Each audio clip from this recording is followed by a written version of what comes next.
Now, in the last 8 days, there's been hundreds of online threats made against schools nationwide. By our count, there has been school shooting threats in at least 39 states. And here locally, we've seen at least 40 school districts affected by online threats. And in many cases, police say there are children and teenagers looking for a way to get out of school.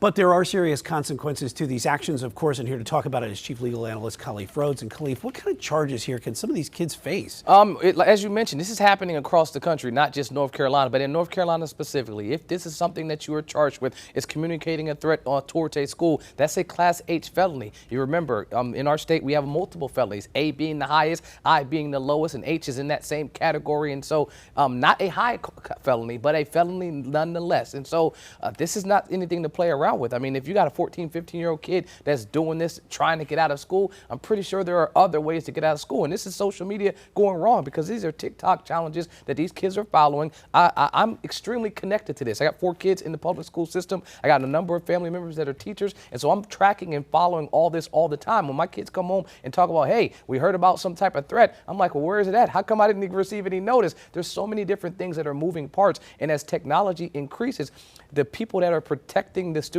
in these environments, school administrators and law enforcement, are trying to keep up with the trends, and it's just extremely getting out of control. And that's where the monitors got to come in here for social media and these type of things to be responsible and take care of some of these things as they see happen. It would seem like. You think at the end of the day, first of all, putting the onus on the parents is one thing, right? But then recognizing that it's the timing of a lot of this stuff. And so this is not anything new. About 3 years ago, we had this exact same thing where there was like across the country, a nationwide shoot your school day is what they had.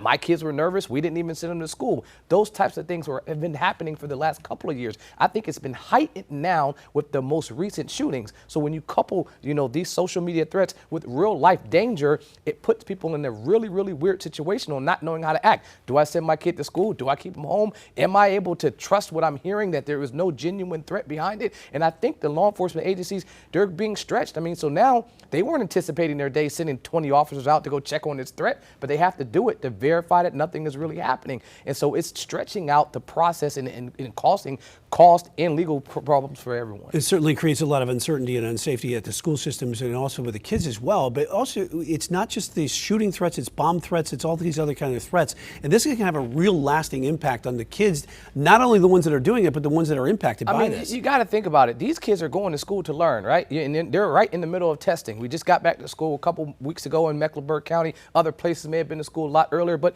they're taking tests to see where they're at. They had a long summer break. They got to try to figure out, level set some of these kids to ensure what the teachers need to teach them throughout the year. Well, if you're thinking about bomb threats and gun shootings and things like that, it's kind of hard to focus on the test to ensure that can I add, can I subtract, can I divide? And so it's really hard to, I couldn't put myself in that situation because I do remember these types of things happening when I was a kid, but it was on a one-off event, in my whole career, maybe one time, and it wasn't social media, so it wasn't multiplied by the millions that we're seeing in it right now. What I can say is that this is a problem that is growing out of control, and it will take an attack on both sides. Something from politicians, from local elected officials, parents, school, everyone will have to come together to try to find a solution. But it's the kids that have the devices in their hands that are doing it. And if your IP address is connected, they're going to come and get you. That's why we got 2 folks that are arrested so far in this state. Very easy to track, and they can do it very quickly, as we've seen in 100%. some of these cases in the last few days as well, and certainly very dangerous as well. All right,